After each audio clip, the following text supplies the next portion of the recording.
So you were talking about Dreamweavers, and Christian, Austin, I don't know if you know the story, but you may know the story, Christian. I think you do.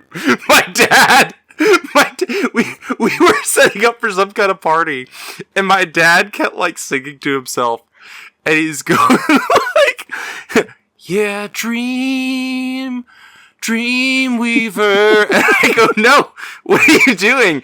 He goes, "I'm singing a song, Dreamweaver," and I go, "No, you're singing Free Falling, but you just sang Dreamweaver." And he goes, No, it's that song, Yeah, I'm Dreamweaver. Which, to be clear, there is a song that's like, Dreamweaver. I don't know the rest. I'll play the 5 seconds of it before the thing, but it's... Well, then to argue with this, he plays the Dreamweaver song, and he's like, yeah, that's what I'm singing. And we're all like, no, that is not. He's not even close. He is 100% singing Free Falling, but just saying Dreamweaver as he's singing Free Falling. So every time we talk about Dreamweaver in this, as we're talking about this game, I just hear my dad going, Dreamweaver. And like trying to convince me that's how the song goes. Anyway.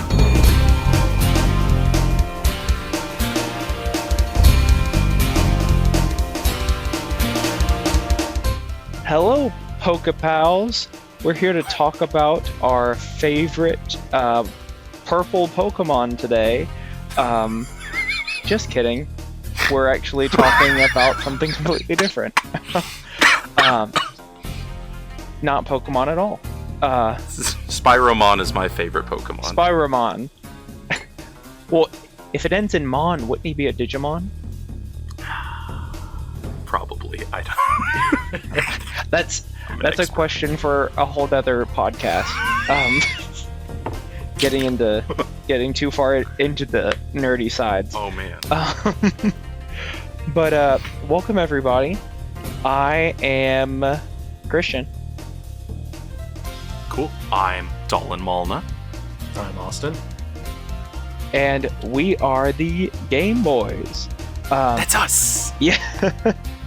So the game that we just finished playing is Spyro the Dragon. Some of us played the reignited version while others played the original. And I think all of us played Reignited. Oh, you played Reignited too, that's right. Oh, I played it twice, yeah. Okay, so we all played Reignited, and Dolan and I played the original.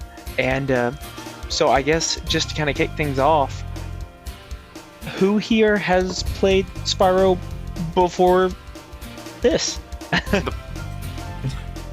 Technically, okay, yeah, I have, but only like a level or two at a friend's house when I was maybe 8 or 9. Unlocked Austin old lore. This is like Resident Evil all over again. Okay, yeah, so do you know which one it was? I based off the level design, I am pretty confident it is Spyro 1, this one. Okay. Do you remember what your thoughts were on it? Back then. As a kid, I remember it was a fun way to just kind of kill some time, but I didn't play it too much at their house, because usually we wouldn't play games that often. It was just kind of like the weird buffer moment. But I don't have any negative memories about Spyro. Okay. For sure. Yeah, I definitely played a lot of miscellaneous Spyro before this, and then actually, okay, so I have a bit of history. I definitely played what would have been like whatever the PS2 ones. I think Enter the Dragonfly was one of the earlier PS2 ones that I'd played. I might have played some of the original Trilogy, but it was mostly the PS2 games, and then I think I played the kind of Elijah Wood hack and slash reboot a very little bit, which is a whole other story. But then before this, I have a YouTube channel before it was just all podcasting, and I played Spyro 1 Reignited like when it came out, and then on the channel I did a review, and I called the review "I don't get why people like Spyro." So that's some foreshadowing there. Yeah, I played it all the way through, and I just did not connect with it, I'm going to be honest. So actually, when you told me Spyro was one of the ones to try, I was like, this will be interesting because I can be grumpy. And yeah, the reason that I pushed for Spyro to be a game is this was my childhood.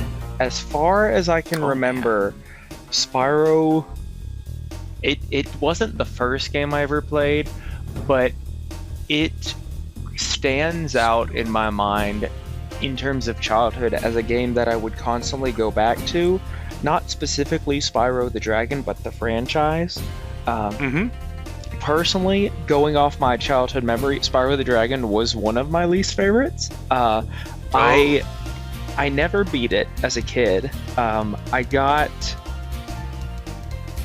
I think the farthest I got was maybe the Magic Crafters world, but as we were playing through it, I reckon I got to some levels that I recognized that I didn't recognize. They surprised me because I didn't remember them, and that's probably because I never played them, because I couldn't beat it. So how old were you when this was happening? Because I was a kid when I played those kind of the PS2 ones, but I hadn't really played the older ones till I was like a few years ago. So how old were you when this was happening? So the first Spyro game came out when I was 2 years old. So I didn't start it yet. I know I probably should have, but slacking. Yeah, as a 2-year-old. My parents they really let me down. It took us a while. I didn't play it until the PlayStation 2. So it was a few years. I want to say, a young child still when you're playing this. I would say I was probably like 5 or 6 when I started playing. Dope. And so this is like your Sonic adventure. That's like where I was at when I started playing like video games, and Sonic was one of the first ones that stuck in my brain. Yes. So this is Spyro to me is Sonic to you. Oh man, wow. So like this Funny this thought, is my Sonic is also one of my original games. What was? Sonic Adventure was one of my first games as well. Oh yeah, well it was around the same time, but yeah. You see, that's funny because on a completely different note, as a kid, I was not a fan of the Sonic games at all. I was very much anti, don't understand the hype, not for it. Guess what's getting added to the podcast next season? Maybe. We'll see. It's something to talk about. I mean, we can definitely have some conversations. But that's not what we're here to talk about today. No, that is true. So Spyro, first one, I wasn't a huge fan of. The second one and the third one by far were my favorites.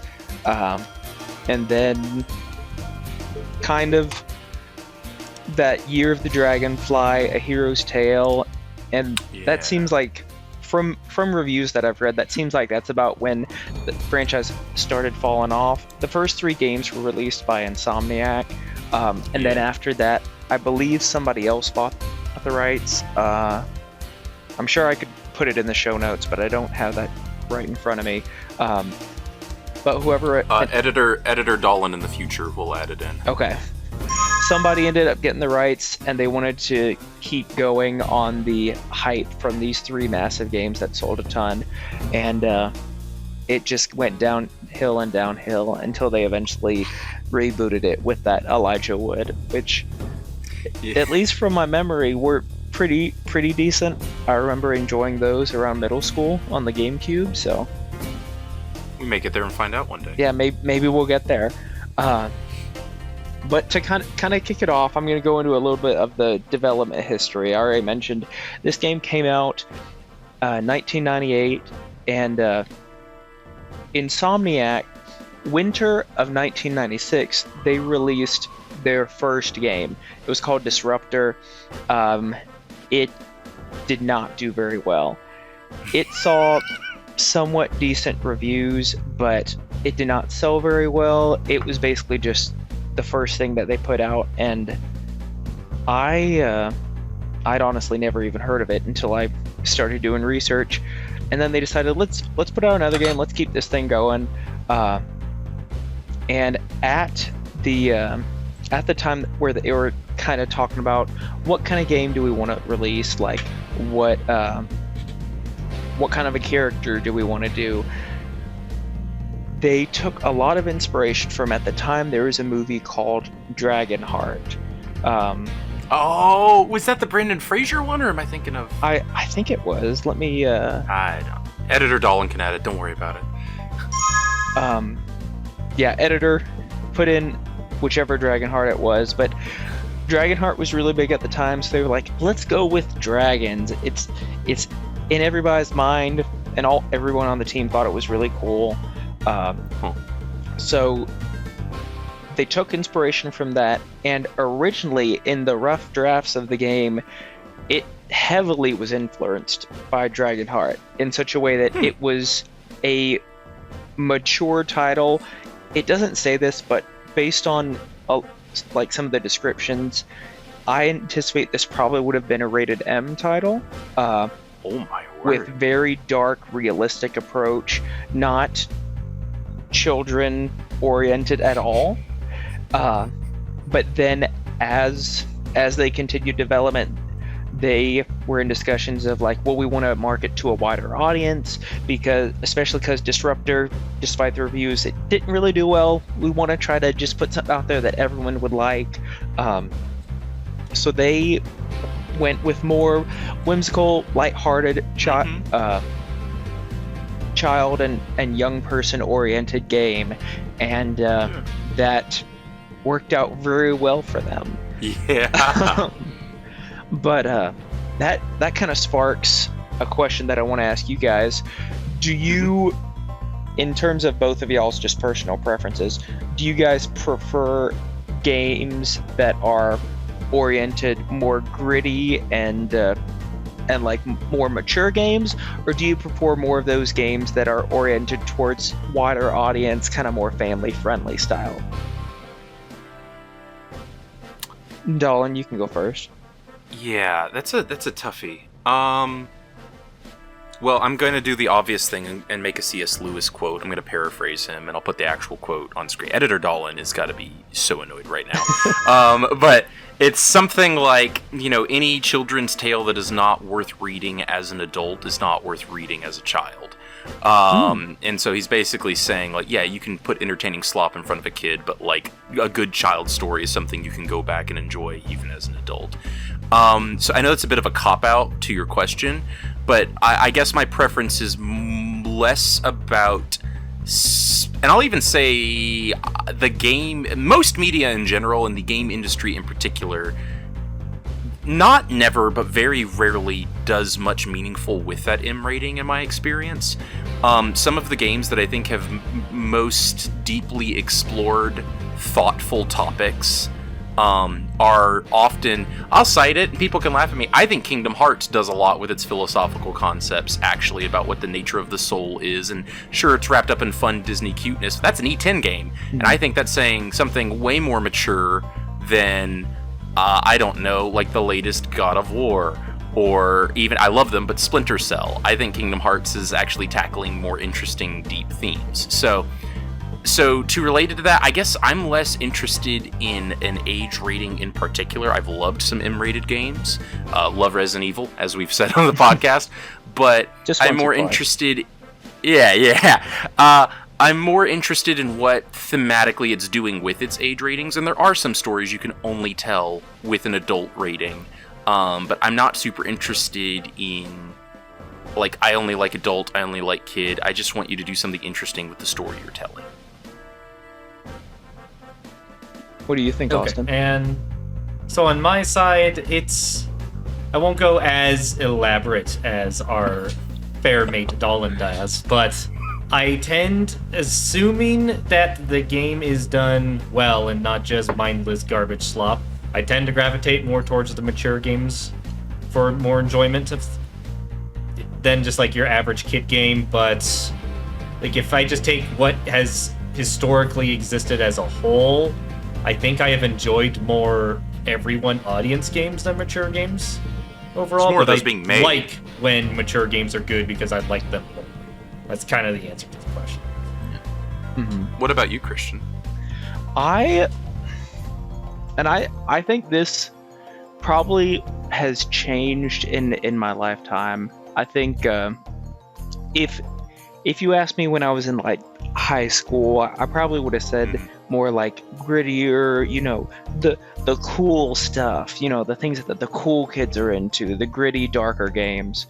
But as I've gotten older, I feel like kind of similar to what you were saying, Doll, and I think more the contents of the story itself matters more than necessarily is it like a gritty or a family friendly.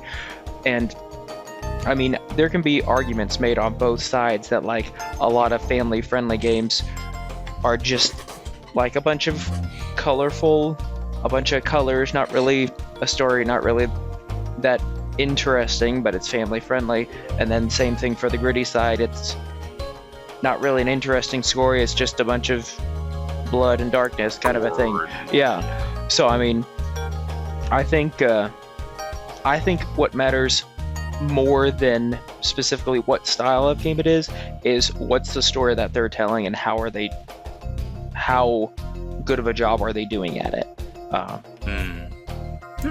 Okay, well, and this may be something you want to talk about later, but I want you at some point to tell me how good you think Spyro does with its setting and its thematic such and such.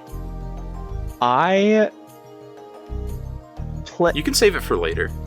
Let's save it for final thoughts. Okay.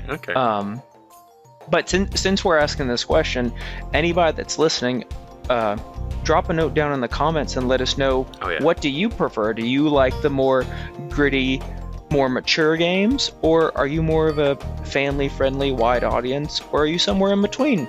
We'd love to hear from you and continue this conversation down below. Absolutely.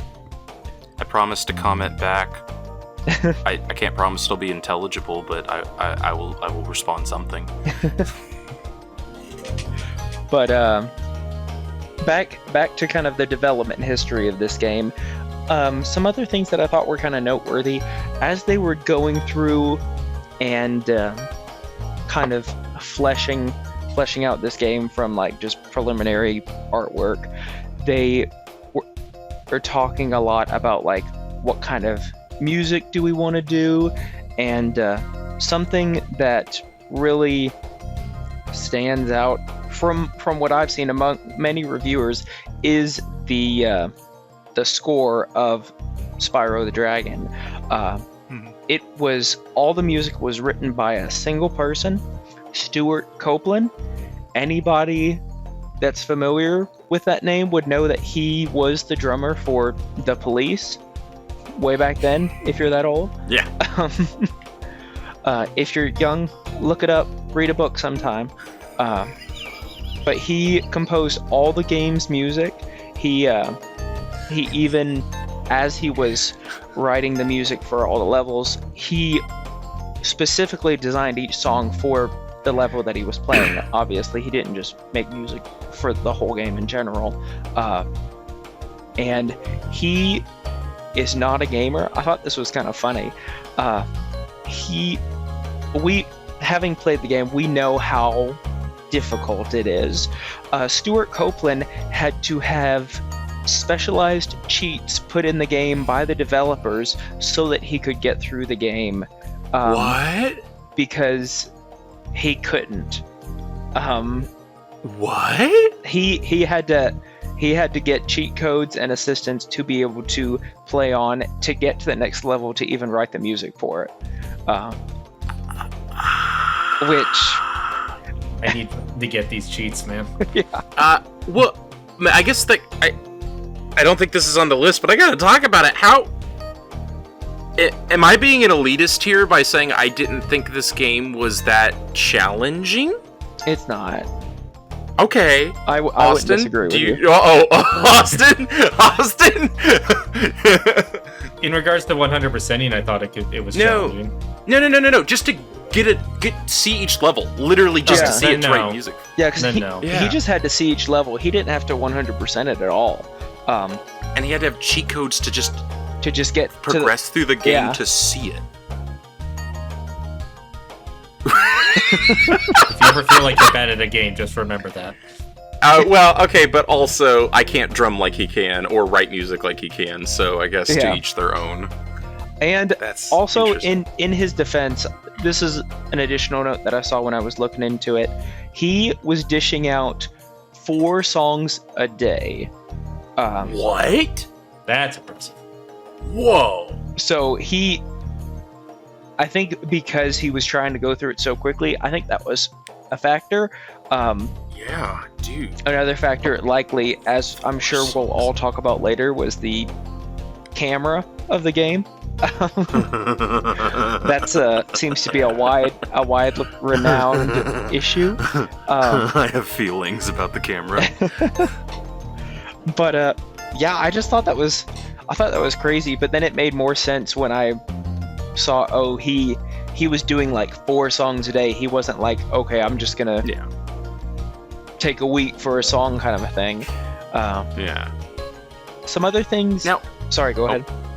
Well, did he come back for the remastered soundtrack? Because I know it's a little bit different and also is dynamic and such. As far as I can tell, he didn't. That was all the remastering, the music and everything was Toys for Bob. Okay, interesting. As best I can tell. Sure. I didn't see anything that said like he's back. And he's not listed on the soundtrack for Toys for Bob, so that's why I don't think it. I think he just wrote the originals. They were just probably riffing off of what he made. Yeah, that's what I think. Cool. So Austin didn't even hear it. Yeah, so you have no idea what we're talking about. But also in terms of music, sound effects, there's also the voice acting of this game, and the voice actor for Spyro, he only voice acted for this game. He doesn't come back, and he also doesn't come back for the Reignited. He just did Spyro the Dragon. He was one and done. Carlos, editor, put in last name because I'm bad at pronunciation here. Okay, sure. I'll have the AI. I'll have like a whatever Microsoft Sam read it here or something like that. Correctly in Spanish is actually pronounced Carlos Jaime Alasraqui. But I grew up in the white suburbs in Northern California, so I was never Carlos. I was always Carlos. So I went to college and needed financial aid, then I was Carlos. That sounds good. So he did the Spyro the Dragon, and then in the remastered version, Austin, did you recognize the voice of Spyro in the remastered? Yeah. Not really good at recognizing voices all the time. It sounded familiar, but I could not place anything else to it. You definitely know him. Yeah. Dolan, do you know? I mean, I am forgetting his actual I forget his actual name, but he's most famously known for SpongeBob SquarePants. Yes, Tom Kenny. I forget. Tom Kenny. That was it. He voiced Spyro in 2 and 3 and a lot of others also, right? They just had him come back for Reignited for do 1. Yes. So he did 2, 3, and I'm not certain. I haven't looked this up, but I think he did the others like Hero's Tale, Year of the Dragonfly. Till Elijah Wood took over. Yeah. But yeah. The hobbits are stealing our jobs, breaking our economy. Exactly, right, man? He was just the guy for the job. Yeah. But yeah, so that's a little bit of fun trivia, but also some development history. Did the Carlos guy do anything else you know of, or was he just kind of that was the thing he did and then nothing else? He was also involved. He was the Taco Bell Chihuahua. Just at a quick glance. Wait, Editor Dolan, I need you to put Spyro in Taco Bell apparel somewhere. I need Spyro saying Quiero Taco Bell. Oh man. Oh, it looks like he also. He looks like he was in a few things. He had a number of roles on Fairly Odd Parents. He was a guest on SpongeBob. the new Looney Tunes. Okay, so he's had a pretty storied career as well. There's a little bit of trivia in case you didn't recognize it as you were playing through. Now you know. Yeah. But something else that really stood out in terms of Spyro the Dragon that they put kind of early on into the game, it wasn't the first, but this was one of the first games on the PlayStation that really utilized the shifting levels of detail in the object renderings. Oh yeah. Mm-hmm. I was just gonna say you can really you get cheating because we're not on CRTs, but if you're looking for it, you can really tell. But especially back on CRTs, it was pretty seamless back in the day. Mm-hmm. Oh yeah. Yeah. It's pretty cool. This is as a result of the panoramic engine that was developed by Alex Hastings, that allowed for these kind of open world natured games, and this was one of the first. Again, it wasn't the first. I couldn't find what the first one was, but it was one of the first games specifically on the PlayStation that utilized this type of technology. Excuse me. To get that feel of a more open world game compared to what was previously on the market. Yeah, because you really limited resources at the time, but it had Spyro's got, especially when you're dashing, it's got really big worlds compared to like we've been playing Resident Evil. I think most of us have played a little bit of early Tomb Raiders, and all of the Spyro's levels feel like quadruple the size of both of those, without losing like really tons of detail too. I mean, it's simple compared to like the pre-rendered backgrounds, but even looking at something like Tomb Raider, it's at least as detailed, if not more, and there's a lot more going on in it. Yeah. I just thought that was really cool. I'd never really thought about it much until I saw it in the research, and then when I looked back at the game, I was like, yeah, this is really cool. Yeah. So kind of continuing on with a little bit of development history, a little bit of fun facts. As they were coming up with Spyro the Dragon, originally they decided it's a dragon. What are we gonna name it? I don't know. What are we gonna name it?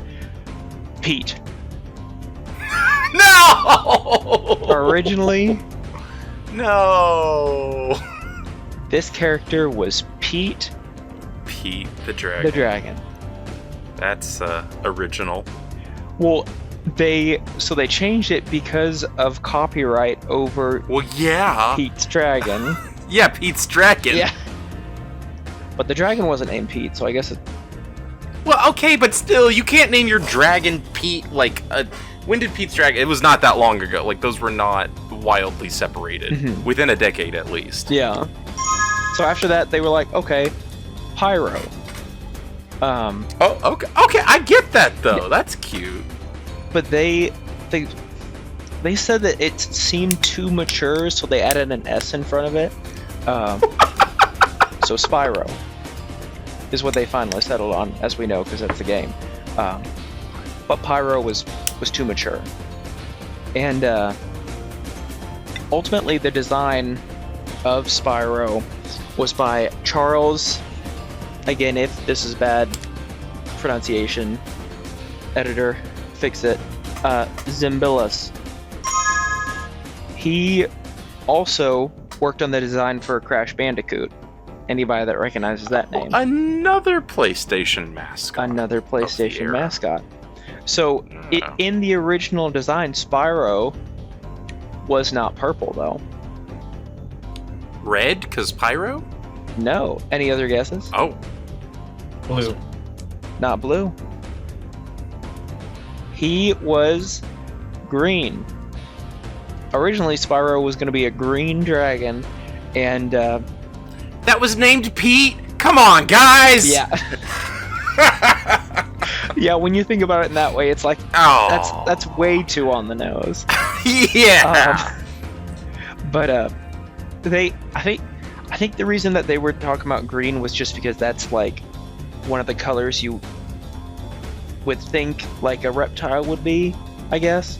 I couldn't find any reasoning for why they were going with green. That was just the original plan. But in like early drafts of the game, they got really worried because in a lot of the levels, he's running around green grass. Yeah. So they got worried, especially on those grassy levels, that you would kind of lose him in the game. So they decided, let's do something that's going to stand out and going to stand out on all the levels.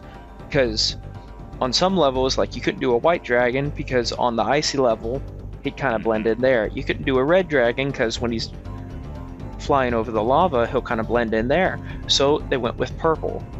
Because it's a good choice. not really any of the levels had like an overall purple design. Yeah. So they're allowing for both an iconic character and a character you can actually see in the game. That's pretty smart. Yeah. Yeah. But kind of circling back to that original design work, Crash Bandicoot, the development team worked very closely between Crash Bandicoot and Spyro. The Crash Bandicoot creator worked at the office across the hall from the Spyro creator.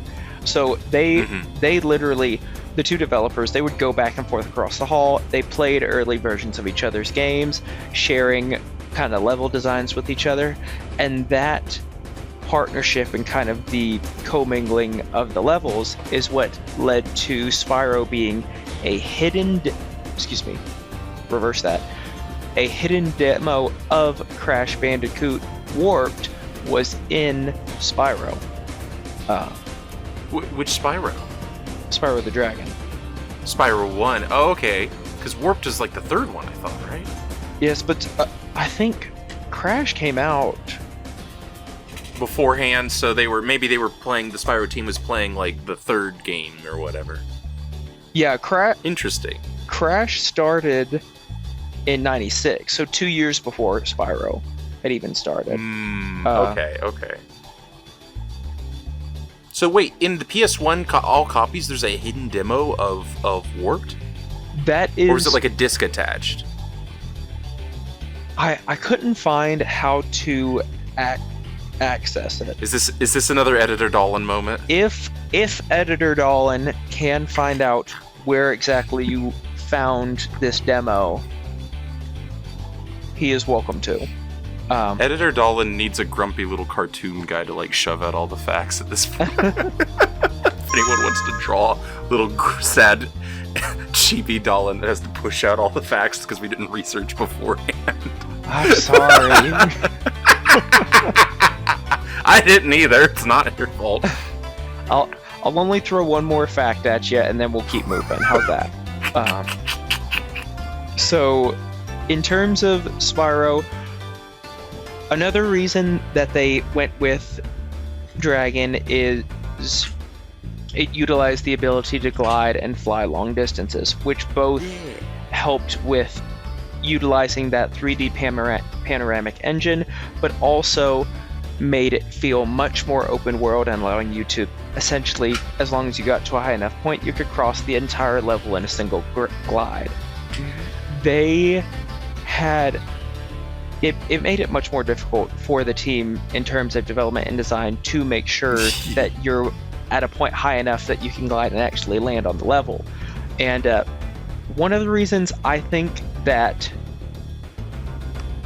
one, camera was such an issue, and two, just like there were so many issues with camera controls and gliding originally, but also this is pretty interesting.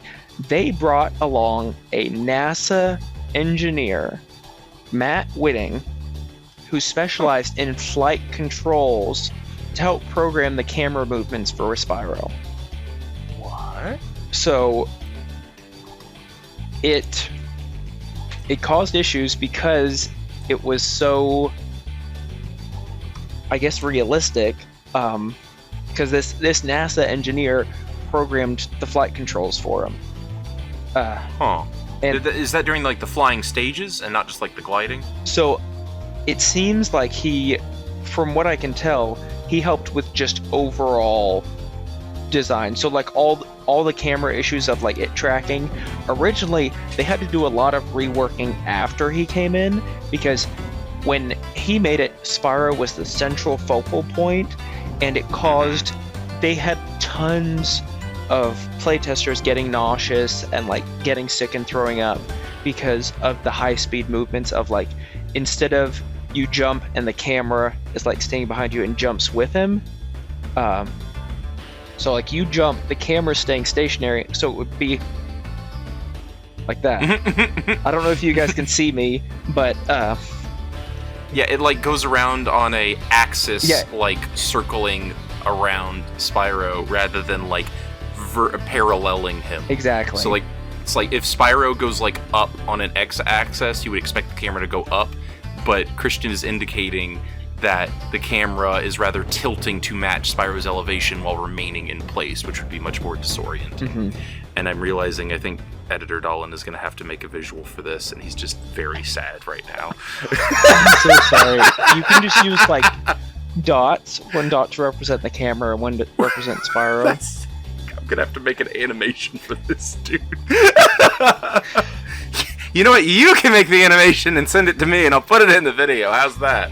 Okay, I'll need a class on how to make an animation. Oh, man. Oh, that's funny. Okay. Yeah, the camera is rough. I will say, I'll add one little thing here that baffled me. I kind of thought playing this by default, I was like, well, obviously the camera's bad. The DualShock hadn't been invented yet, which more or less is what standardized the second analog stick as like a thing that's on controllers. Because before then, you had the N64 with its one joystick, but the PS1 didn't use control sticks at all until like later in its life. And so I was like, so they didn't have two control sticks. So of course you had to have the camera kind of do the tilt thing. That was standard. Even the Dreamcast, I don't think has a, you know better than me. Remember, Austin, there's not a second control stick on the Dreamcast, right? Not that I'm aware of. No. So like that really wasn't standard until the next console generation. Even the GameCube can have the weird C-stick nub, whereas now two control sticks are totally standard everywhere. But I was like, so for sure. But yeah, no, the DualShock came out over a year earlier, so they had the opportunity and opted not to do it. Yeah. The original So Xbox had two joysticks. Yeah, no, but I was saying it wasn't perfect. It was pretty standard by the time you got to the Xbox, GameCube, PS2 era, but like before the N64, Dreamcast, and PS1 did not come with its standard, and but the PS1 did get it halfway through its life. And so I thought, oh, obviously Spyro didn't have this yet, but it did, only by a year, and it wasn't standard yet, but it did exist, and they opted not to do it. So I can wag my finger at them. Well, wag your finger all you want. But so kind of as we go throughout the development history, Spyro gets released, and I shared this with both of you guys in anticipation for the game. They did a large marketing campaign, but the marketing did not include Spyro himself in the commercials and ads. They chose the mascot of Toasty the sheep. Yeah. And that's the video as I Who's a stand. boss in the game. Yeah. His entire thing with the ads is he's protesting the character of Spyro because, you know, you're a dragon, and if you haven't played the game, you breathe fire. Whenever you kill a sheep, it gives birth to a butterfly that your dragonfly, which is also your health bar indicator, eats. So that's how you refill your health. And the whole ad campaign was just this sheep going to GameStop or whatever store and protesting the sale of Spyro the game. And that was an ad campaign that I think was both interesting, but also definitely seems like it worked and contributed to the game's success, because it sold. Oh yeah. I think the first game sold. I had it somewhere in here. It's very 90s. It sold. It's a very 90s. As of 2007, it sold 5 million units, 5 million copies, by December of 99. So it was released September 98. By December 99, it sold 1 million copies in North America alone. Dang, yeah. Especially back in the PS1 days, that's your goal at that point. Yeah. So it was a very successful game, especially for its time. Third best-selling game in the UK for the holiday season in '98. So it. Who beat it? Tomb Raider and FIFA 99. FIFA. What are you gonna do? What are you gonna do? Those Brits and their fake football, of course. So, and Lara Croft, who's a British icon. So Spyro stood no chance. He's number one in our hearts. Yeah. Oh man. So that's kind of, for those listening, that's the development of this game, kind of what brought it to be. And then there was the Reignited Trilogy, which... Yeah, Spyro had been dormant for a while before the Reignited Trilogy came out.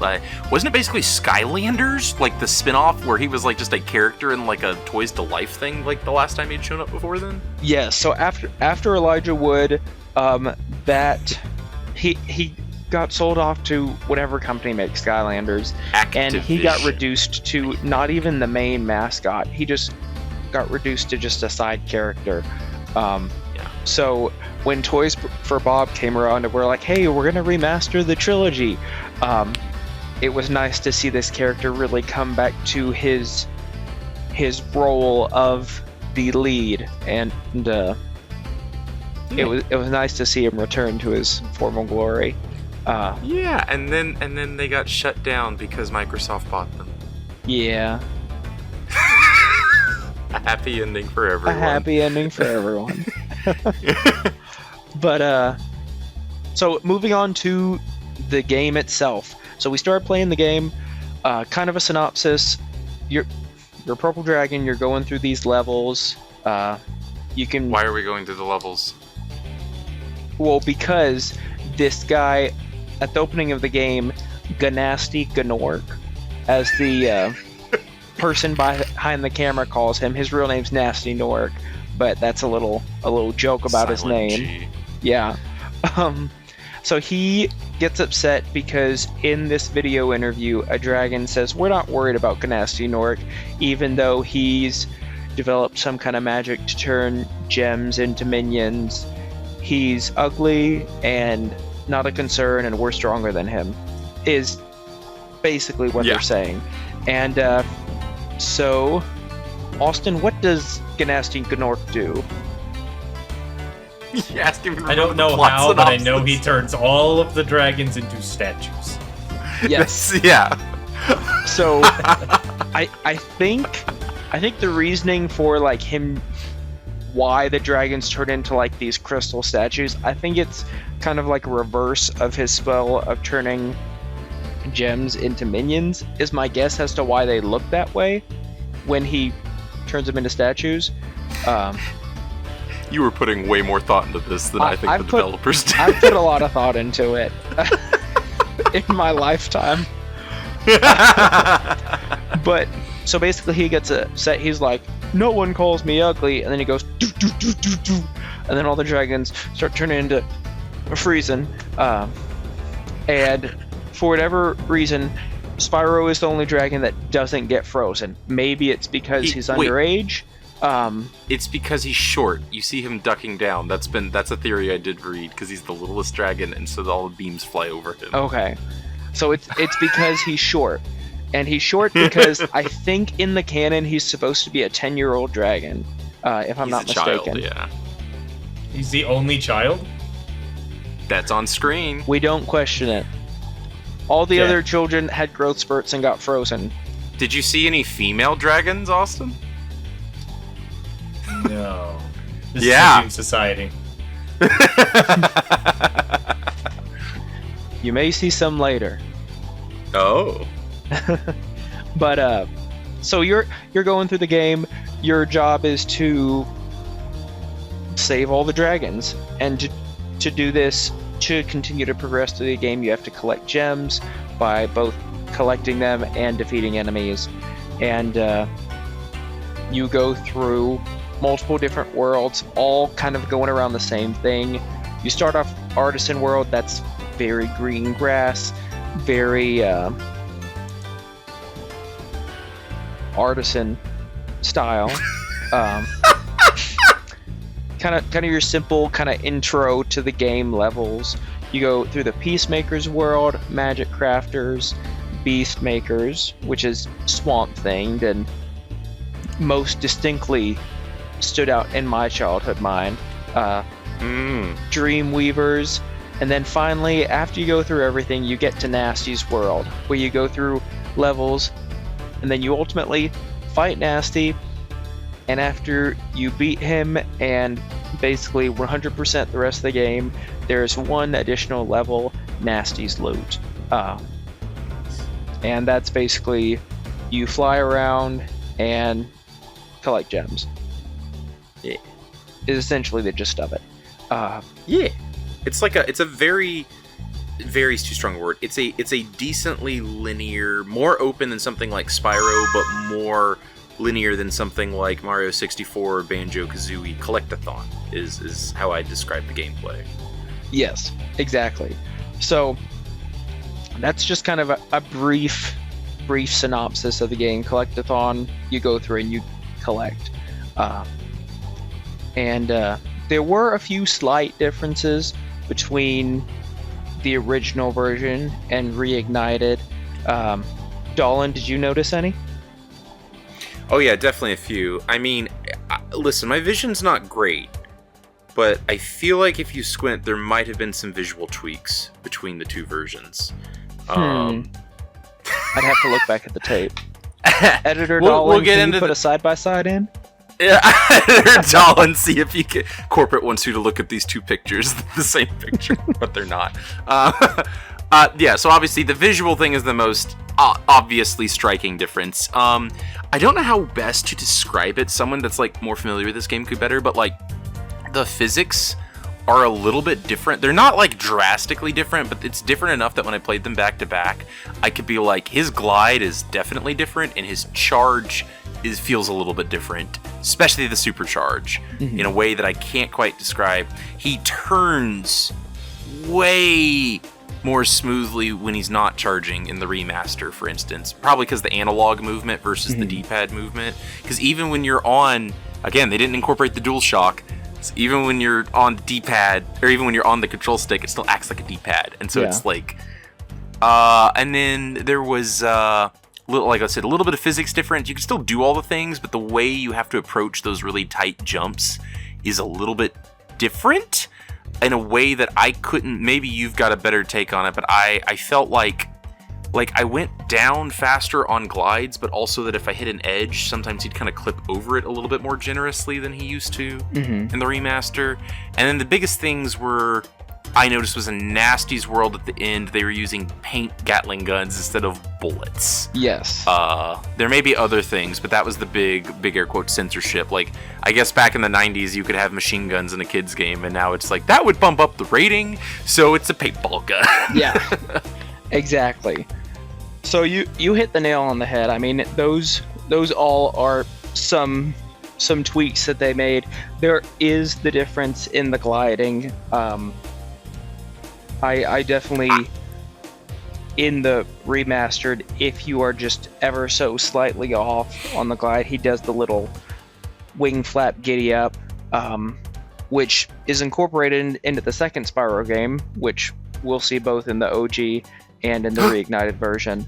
I'm sorry, I forgot to mention my favorite feature between the two, and I'm not being sarcastic, but this is important to me. Lay it on me. Because we'll get into this in a minute, but it completely changed my opinion on the game, partially, and I'm not kidding. Okay. Sparks in the remaster, if you press down R3, one of the sticks, if you click it in, he points at the nearest gem. So if you're going for 100% collection, he doesn't like take you straight there, but you at least know it's like, okay, it's on this side of the level, or I've run past one or something like that. And that, I'm not kidding, made the difference between me having to kind of just do enough to just get to the next area in my brain to going, no, 100% actually sounds fun. I'm not. That one change was the flip for me. Yeah. I had no idea that was a thing. Yeah, it made a big difference for me. If you look at the footage, you'll just see me walking around aimlessly for like 30 minutes on some missions. That's exactly why it made such a difference, is I'm not wandering around aimlessly. I may be trying to puzzle out how to get to a thing, but that's way more fun of, I know somewhere up on that cliff is another gym, and I'm trying to figure out how, is way more fun to me than like wandering around like, I don't know, there might be something here. I don't know. It felt way more aimless in the original game. And that one change made me go like, I'm gonna 100% this. And I didn't 100% first, but I did 100% Reignited because of that feature. Yeah. Yeah, that is something that really is a game changer, specifically 400%ing it. Like I said, in my past, I never 100%ed the original. Yeah. And it is, I didn't 100% OG this on this playthrough, but Reignited, it's a total game changer. If you don't know where all the gems are, that Sparks trick saves you. I don't even know how much time it saves you, depending on how long you would spend wandering around. Austin just has the sound of silence playing in his head right now. do you know how long it took you to 100% Austin? He did. I didn't. I gave up on it. After how long? At the treetops. That was the end of it. Oh, that one would break that anyone. Would break anybody. That's understandable. You made a valiant effort, sir. Oh man, treetop. Foreshadowing for, I think, a question you're gonna ask in a bit. Yeah. So I mean, the bulk, that's the main differences. There's a few other small things, like I thought this was interesting. I don't really know why they did it, but in the original, on some of the Peacemaker worlds, there are little like vultures that fly at you, and if you fire them, they fall back and all their feathers fall off, and they're just like a naked bird before they disappear. But they do not have that in the Reignited.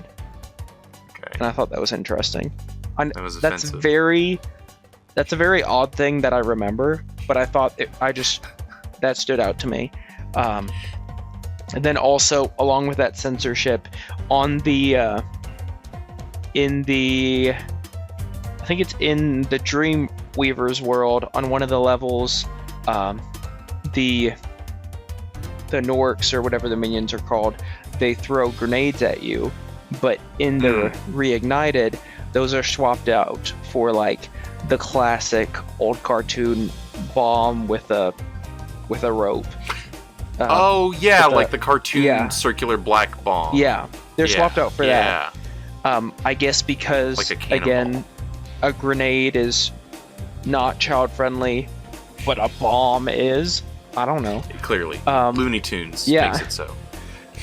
So, as far as I could tell, those were the other slight differences.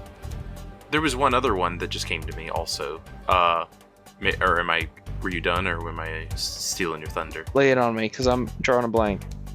Okay. I remember at the beginning, I didn't even notice this until I thought about it.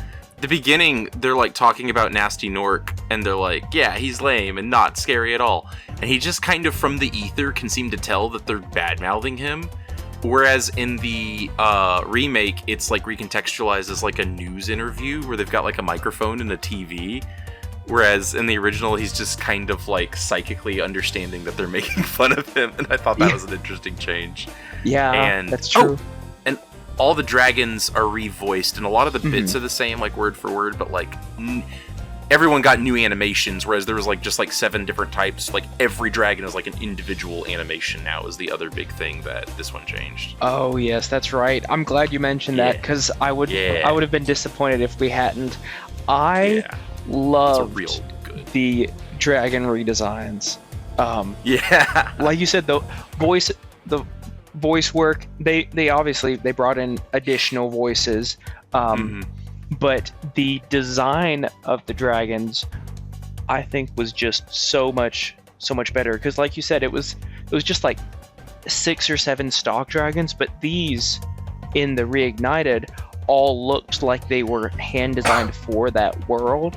So like they look very DreamWorks in a good way. Yeah, exactly. Like a few distinctly that come to mind was one like really jacked dragon that had like tattoos on his arm. Oh, you're gonna make me find them. No, you don't have to find them. I have to find them.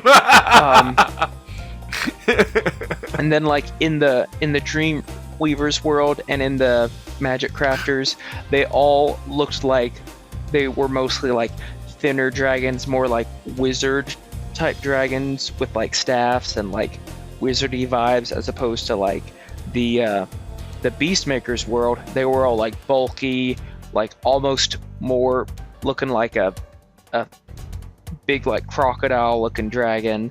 And then there's that one dragon that both in the remastered and the original, he appears out when you go up and he breaks out of the statue. He is like laying down like a draw me like one of your French dragons position. And that dragon also stands out to mind as just so random, because none of the other dragons are in like a weird position like that. But I thought that was kind of funny. That's pretty great. So now that we've covered the game in its entirety, let's look at kind of moving towards our final thoughts and takeaways. So my first question for you guys: favorite / most memorable in a good way level? In a good way. I can hit this one first. I actually been thinking about this one a little bit. I will say, I'm giving a backhanded compliment because I'm about to be like, here's my favorite level, but like, I think it's worth the context it's adding before we even kind of get into final thoughts. A criticism I have of this game. I don't know if it's a criticism. Maybe it's not fair. A factoid about this game and how I view it kind of blurs together. I had to refresh myself on like which level was the ones, or there's a couple set piece moments in my head that kind of stick out, but like if you're like favorite level, go, and like I didn't have a chance to think about it beforehand, I would have blanked. I would have been like the one where you fly, because like there's, which by the way, I didn't enjoy the flight controls very much. That's another thing. So great. What do you like about the game? 2 criticisms. But with that, getting the kind of preamble that like I had to think about and then look up what, like, to make them differentiate in my head and not have them all blur together. I'm going to say High Caves, which, to be clear, yeah, because I'll say that. Do y'all know which one High Caves is? Yeah, see? It's like, it's all kind of blurred together. That's the one, it is because of the gimmick. That's the only gimmick in this game where if you ever fall into a pit, it flies you back to the top of the hill. That's the one that's very around the super jump, but not the frustrating, which we'll get to in a minute, I know. But like there's the one that's all about super jumps that's a little bit frustrating in the jungle, treetops, I think. Yeah. This is, in my opinion, the better version of that idea, where it's very based around you get to explore by there's one huge super jump ramp, and that's kind of the central set piece of the game, but there's like several different cliffs you can kind of like navigate to using that. And it's also kind enough to, like, if you fall into the cliff, 3 fairies just like bring you back and go, hey, the whole point is exploring, so like we're not going to take a life away from you. And you have to use the super jump in some interesting, creative, explorative ways, and it's one of the ones that feels the least linear to me in an interesting, kind of fun, exploratory way to me. So there's other good levels, but that's the one that sticks out in my brain because of that set piece of that central jumping hill that you have to like go through again and again. Mm-hmm. Austin, do you have any? I don't think I have a uniquely favorite map that I said, wow, this one is incredibly fun. I think there's a lot of maps that had like equal high points in there. The only maps that really stand out to me are the ones that I despised. Oh, wait. Well, can I ask you another question related to, I'll rephrase Christian's question. Did you have a favorite like hub or set of worlds, even if you didn't like one level in particular? Was there like, oh, this area is the coolest? Like thematically. Thematically, probably the last set, the Nork area. Oh, okay, Okay. interesting. You like the kind of industrial, like... Yeah, the industrial thing was pretty fun. Huh. I would not have pegged that one. Yeah. What about you, Christian? In terms of levels, the one that specifically comes to mind, and just because I remember this level, I remember it just standing out from my childhood, and then it was kind of fun to play it back. Misty Bog. Anybody know which level that is? I think so, but I'm gonna click to make sure. So it's in the Beastmaker's world, and it's the one. Yeah. Yes, it's the one with like. That's a very... Yeah. What were you gonna say? I was gonna say, like, now that I've looked at it, again, they all come about, like, if I were to, like, make a quintessential Spyro 1 level that, like, kind of does all the things that Spyro 1 does well, I think Misty Bog, like, if I was like, what's Spyro 1 like? Give me one level that sums up the game. I actually think that would be one of the ones I would maybe pick, because it hits a lot of the high points of what Spyro 1 does well. Yeah. I think it's a good kind of all-encompassing level that just kind of, like you said, covers what Spyro 1 is. I distinctly remember being like a 5 or 6 year old, however old I was. I think, and now that I'm thinking back to it, I think Treetops was the level that always killed me as a child and that I never made it past. Because I had no memory of Dreamweavers or of Metalhead. Yeah. But I saw those monkeys from Treetops in my dreams. Sorry, I'm getting ahead of myself. Misty Bog. As a kid, that level, I don't know why, but the little like plant things that eat you. Yeah. That was like childhood trauma for me. Oh no. I don't know why, but it freaked me out so bad as a kid. That's- So maybe I should have talked about it during Resident Evil, but I didn't think about it then. Yeah. But Is that the actual scariest thing from as a update? when I was 6, yes. I didn't play very many scary things. But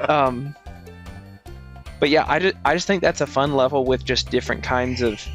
There's multiple different kinds of enemies in that level because you got the frogs, you got just the regular orcs, you got the ones that eat you.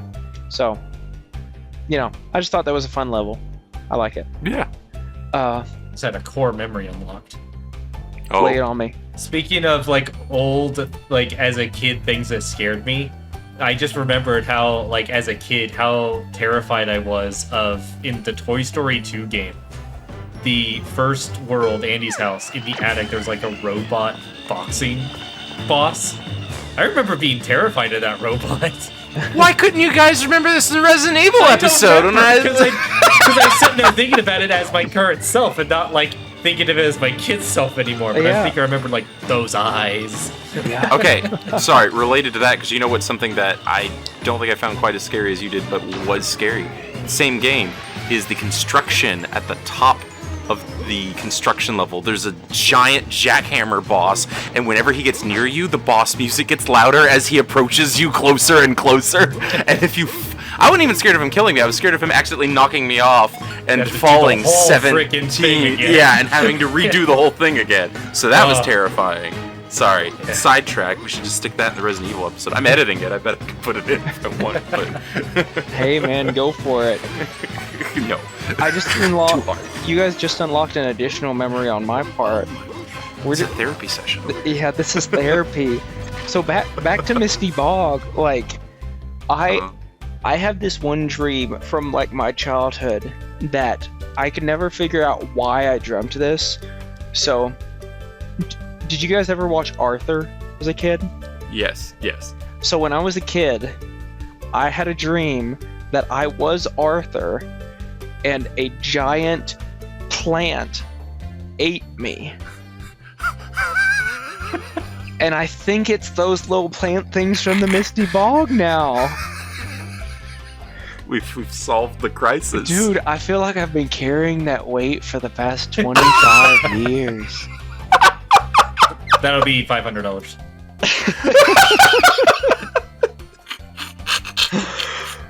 Oh man. I'm And learning how does so that make much. you feel? I I just feel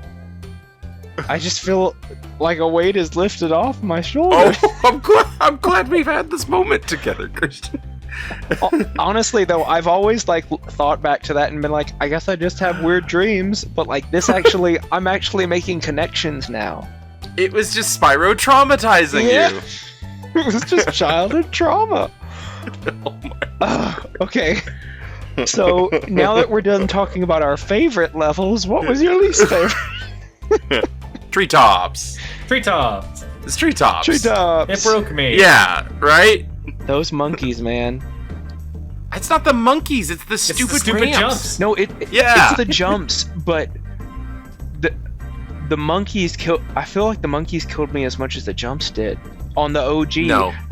I felt like they were easier to kill on the reignited, and maybe it's just because I was refreshed on where they would be and kind of their timing and everything, but I feel like in the original they were harder to get and faster. I don't disagree. Well, more control, like, you have more control, and even in the air, and, like, you're turning and dodging, so, like, that makes sense. But no, it was the jumps. Mhm. Treetops is the only level in the game that I looked up a guide to figure out how to get some of the crystals, because I didn't realize that you maintain super jumps while going backwards up a ramp, and that's one of the things you have to do to get to some of the areas.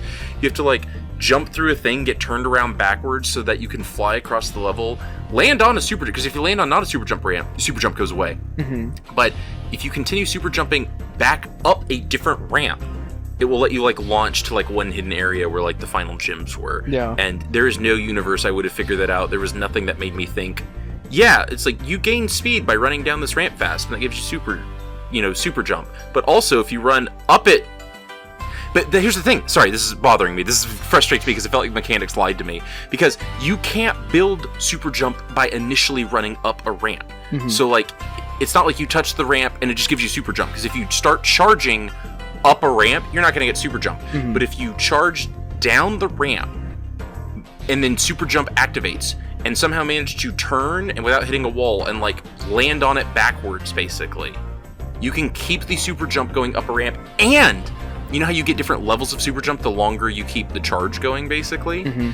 You don't just keep the thing, you actually continue to build momentum as if you were going down a ramp. Mm-hmm. Which is a mechanic I did not, there's nothing that tells you that's how it works.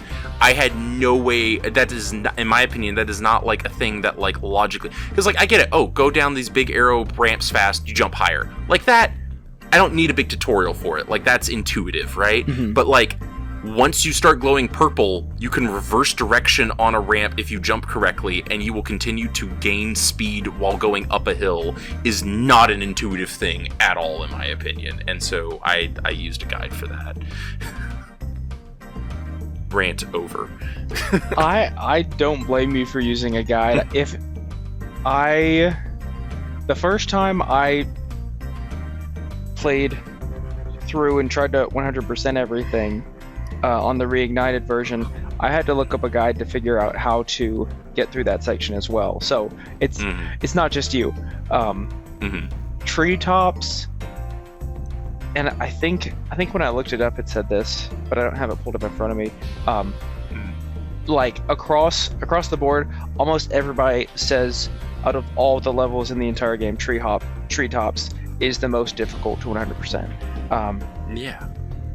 Yeah, it's like an order of magnitude harder than anything else in the game. Mm-hmm. Which is weird because it's like not like the last level or like close to the last level.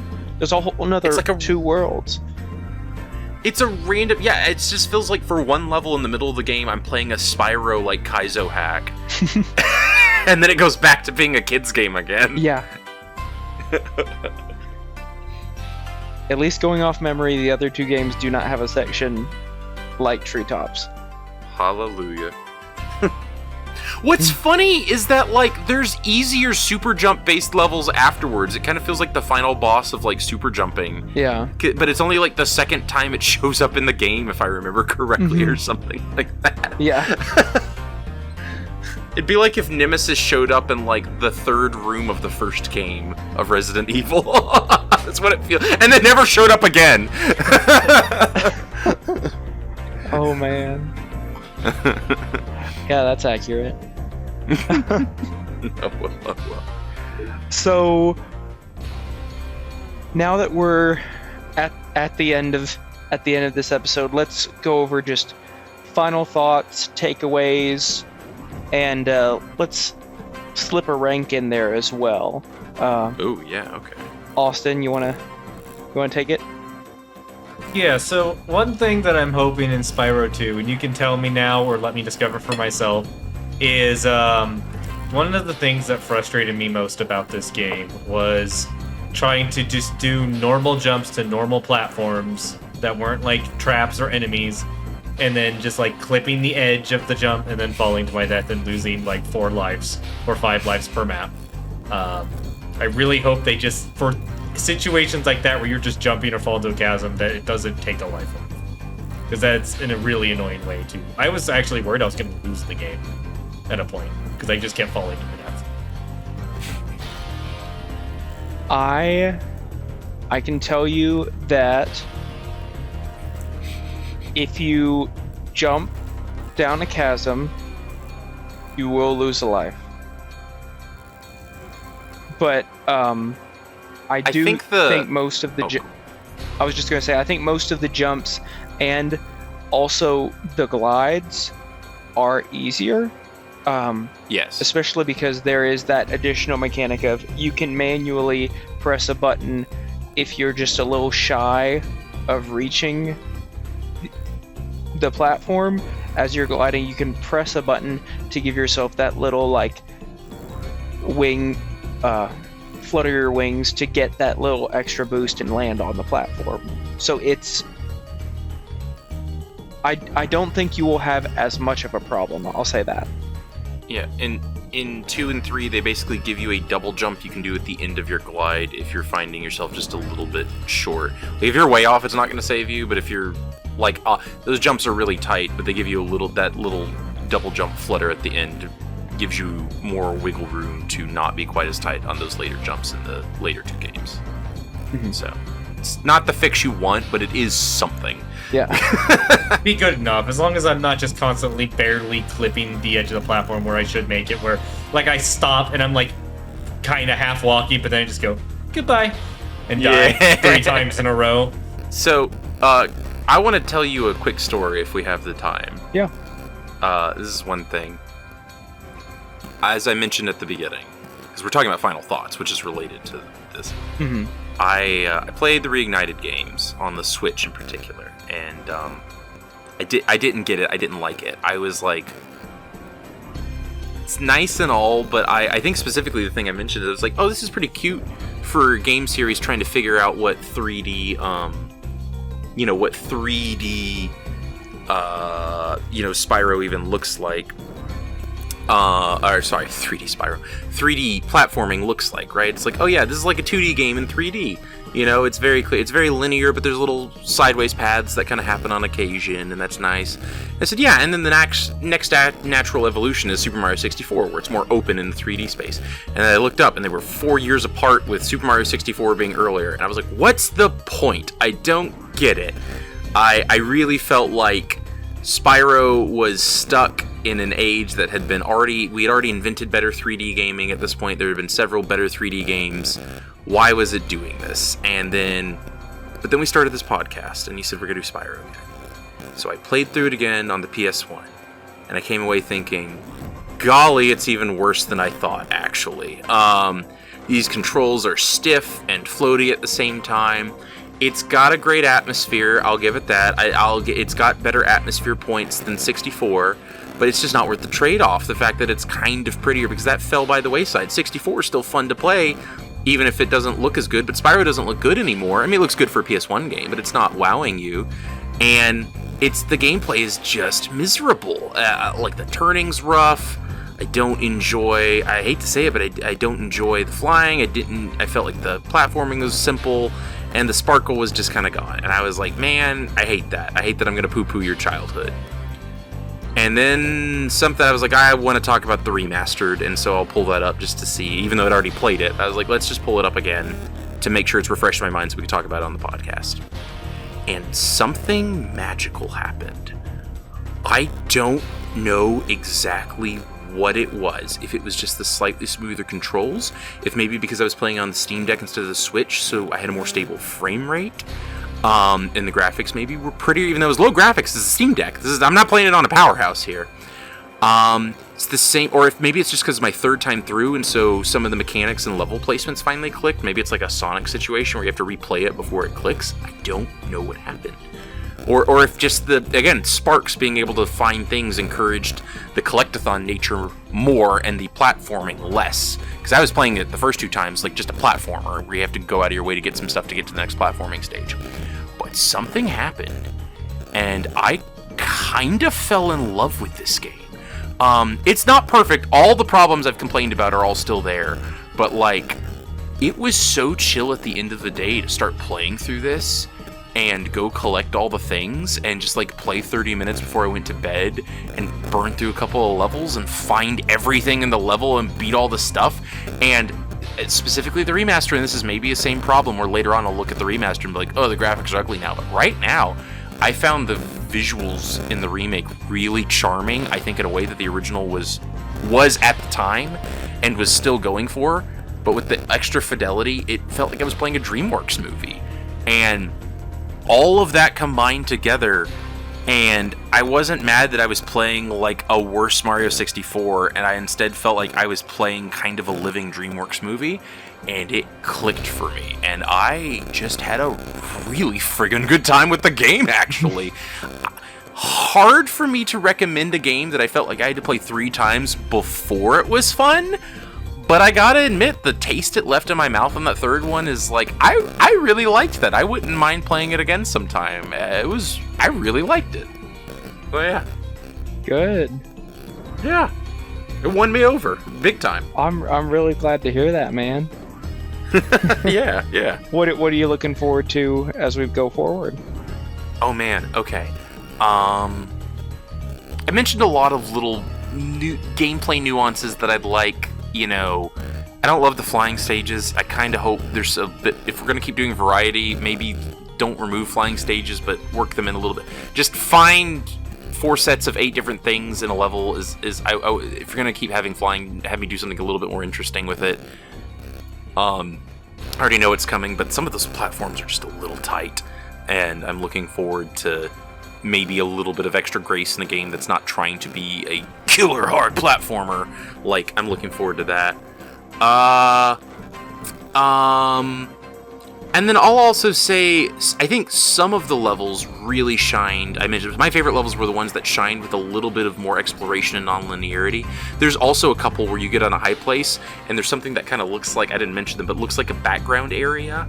Like there's that one level where you're on top of the castle. You can get kind of on top of that rounded section of the castle. There's the other one where you get high on the desert town, and you can kind of glide over way far into something that looks like the background.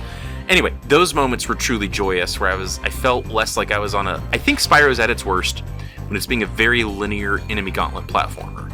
It's not terrible, but I think that's its weakest. I think it's at its best when it's using its interesting, kind of unique charging and gliding mobility to let you explore in a way that you can't in other platformers, and that feels very freeform and reminds me of Sonic at its best, where you kind of use some momentum and mobility to get to places that look like they should just be set dressing, and then find out there's a whole other area of the level that most other platformers would just have as kind of as a backdrop. So hoping there's more of that as we go forward, and a little bit later on the more linear enemy gauntlets. That's my hope. Well, I don't want to spoil it for you, so we'll just have to see. Well, now I'm intrigued. Well, good. That's what we want. I'm really glad that we played through this. I feel like it was... I know we made the joke earlier, but I honestly feel like playing through this game was kind of therapeutic for me. Just reliving something that was such a core part of my childhood. Like when throughout childhood, even as I got older, like when I was younger, I think one of the discs ended up breaking, and I wasn't able to continue playing the Spyro games. And then I eventually downloaded them on the PlayStation 3 and got to kind of relive the Spyro adventure again. These games have just been a fun, whimsical world that I can just enjoy, and it's just I'm sure what I'm saying, it's like 95% nostalgia, but I'm sure that's all it is. But it's just, these games are just really fun. I just Yeah. It's hard for me to say anything else. I have always enjoyed the Spyro franchise. I've always thought it was just such a fun set of games. And I'm looking forward to continuing and seeing both original compared right next to the Reignited, how they match up, and if there are any further larger differences going forward. But I thank you guys for doing this with me. Absolutely. We gotta rank them before we go, yes, too. Before we go, I need grades. Austin, where do you grade it on the scale? What? C. C. I thought you said D, and I was like, I will punch you through the screen. No, I'm kidding. Because you enjoyed the first half more than the second half, if I remember, so that's where it got some of its points. Because I know you were pretty frustrated by the end of it, right? Yes, it was an inverse effect that, compared to you, I was like riding Started the high off train, with starting it. I'm like, this is fun. I'm 100%ing the game, even though I didn't say I was going to. I just want to. I'm like, yeah, let's go. And they get to the treetop. I'm like, well, this is a little bit of a harder one. And then I keep trying stuff. I'm like, I'm gonna look up a guide this time. And I look at the guide, it's like, yeah, do this like crazy trick parkour from this ramp to this ramp. And I tried it a few times. I'm like, nah, I'm done.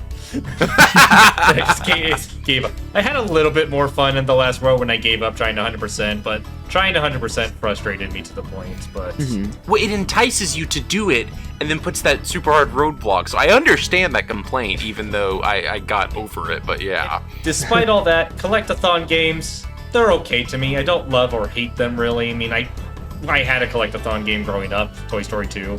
It was a fun game, but I mean, there's a lot of other games I'd almost rather play than a Collectathon, but there's also games that I would rather play Collectathon over, so it kind of fell middle of the road for me. Yeah. Don't hate it, don't love it. C. Completely fair. Dolan? I'm gonna give it a B+. I'm left with a better taste in my mouth than a B. But I think the fact that it was so hard for me to get there means I can't honestly rank it an A, even though I feel very positively for it. Like, to the point where, like, if you, like, sucked the feeling out of my head, it's an A feeling right now. But there's a part of me over here that remembers, it's like, yeah, but you had to play it 3 times before you could get to that. And so I'm gonna say B+ due to that. It's when it clicks, it's magical, but I don't know that it's gonna click for everyone. And I feel like there's enough that makes it difficult to get into that that's what keeps it from rising to A for me. So B+. Nice. And what about you? Is nostalgia gonna rank it all the way to the top? Question for you guys in terms of my ranking. Should I rank it based on games that we've played in the podcast? No. Or based on games, including games that we haven't played but we will play? No. All time. That's what the ranking, just how you think this game stacks up in your opinion, not like compare it to Pokemon Yellow. Like, this is... No, so I was basically just asking, should I've played the other Spyro games. Should... This is below, in my book, it's below the other Spyro games. Yeah. So in that case, I guess I will put it for now at a high B+. Yeah, because maybe if you hadn't played it, you would say an A and then realize there's something higher than that and adjust, but you don't have to do the fake You already know that. Don't pretend like you don't know what's coming. Be honest. I wasn't sure how many mind games I wanted to play, so. Don't overthink it, dude. Okay. And as we're going into the next Spyro game, just something that I am looking forward to, as we move from Spyro the Dragon to Spyro 2 Ripto's Rage. Ripto's Rage incorporates a lot more characters, a lot more whimsical characters, and from memory, there are more interesting, almost like mini games you have to go through in order to collect what you're trying to get.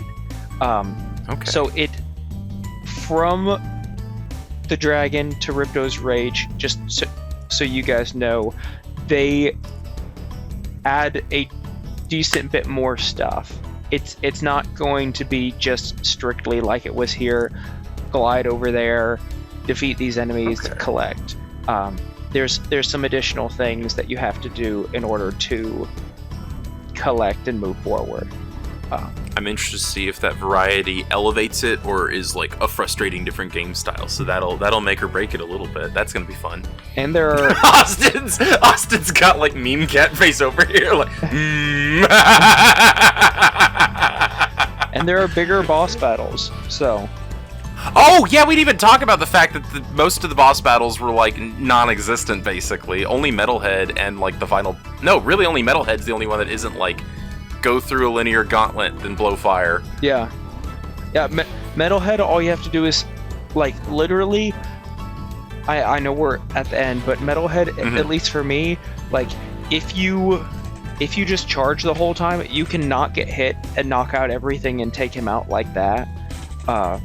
He's still got more going on because at least some of his poles are electric, so if you aren't quite careful, everyone else is just go forward, blow fire. Wait for them to turn around, blow fire. He should watch his back. I'm pumped for better boss fights in the next one then. Yeah, the boss fights get better. And yeah, just more characters, more mechanics.